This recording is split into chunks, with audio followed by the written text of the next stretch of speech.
quoi? C'est quoi? Raconte-moi l'espace. Raconte-moi l'espace. Comment ça marche? Raconte-moi Comment ça marche? Raconte-moi l'espace. Top. Et décollage.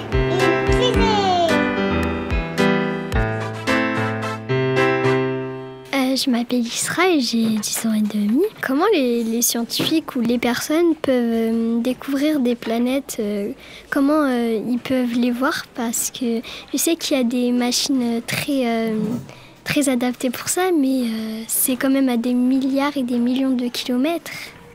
Bonjour Isra, je m'appelle Pascal, je travaille au CNES et je m'occupe de la mission spatiale Ariel. Ça, c'est une mission, un satellite qui va étudier les exoplanètes et même leur atmosphère.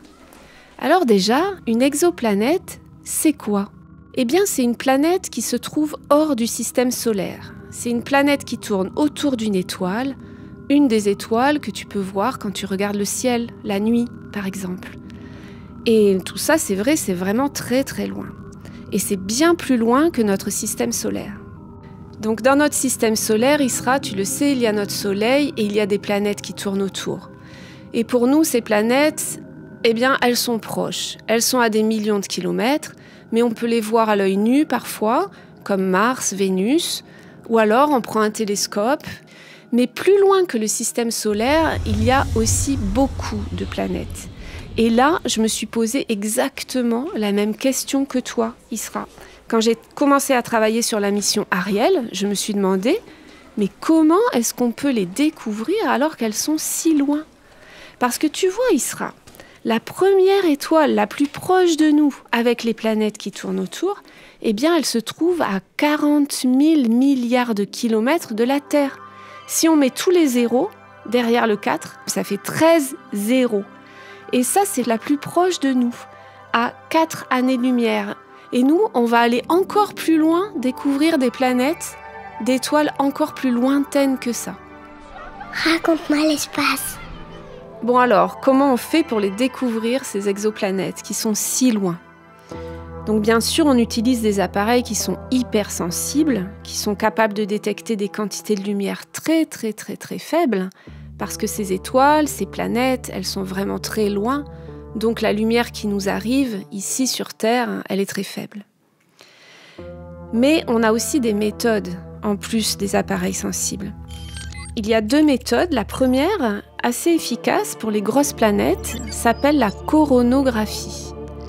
Donc pour empêcher en gros l'étoile de nous éblouir et de nous cacher ce qui tourne autour d'elle, on va faire un instrument qui la cache, cette étoile. Comme toi, par exemple, quand tu mets ta main pour cacher le soleil qui t'éblouit, tu sais, l'été, et quand tu fais ça, ça te permet de mieux voir autour de toi.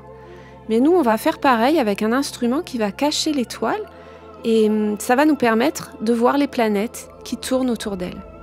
Mais on utilise aussi une autre méthode qui permet d'observer la planète, mais sans la voir, sans les yeux. Et ça, c'est la méthode du transit, on l'appelle comme ça. Ce qu'on fait, c'est qu'on regarde l'étoile, et on va mesurer sa quantité de lumière.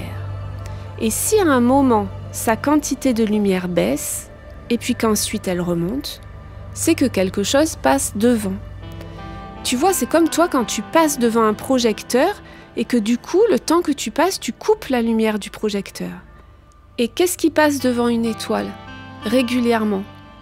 C'est une planète qui tourne autour de l'étoile. Et donc, régulièrement, on va observer les variations de luminosité de l'étoile. Et quand ça baisse, comme ça, régulièrement, ça veut dire qu'il y a une exoplanète qui tourne autour. Et en plus, on peut connaître la taille de l'exoplanète et on peut aussi connaître l'orbite, c'est-à-dire la façon dont elle tourne autour de l'étoile. Maintenant qu'on a découvert la bonne façon, les bonnes façons de découvrir ces exoplanètes, eh bien, ça va aller vite. Et donc, en ce moment, il y a des satellites scientifiques qui en trouvent, il y a des télescopes sur Terre qui en trouvent encore. Là, on en connaît à peu près 5000, mais dans une dizaine d'années, on en connaîtra presque 50 000. Et les chercheurs sont vraiment très intéressés par ces exoplanètes. Déjà parce que de les découvrir, eh bien, ça nous renseigne sur la façon dont ces planètes naissent, se forment, et puis ensuite meurent, et puis on en découvre à tous les stades. Et à chaque fois, c'est un peu plus d'informations pour nous, pour notre système solaire, pour notre planète Terre. Et puis, bien sûr, une grande question se pose. Est-ce que sur l'une d'entre elles, il pourrait y avoir de la vie ?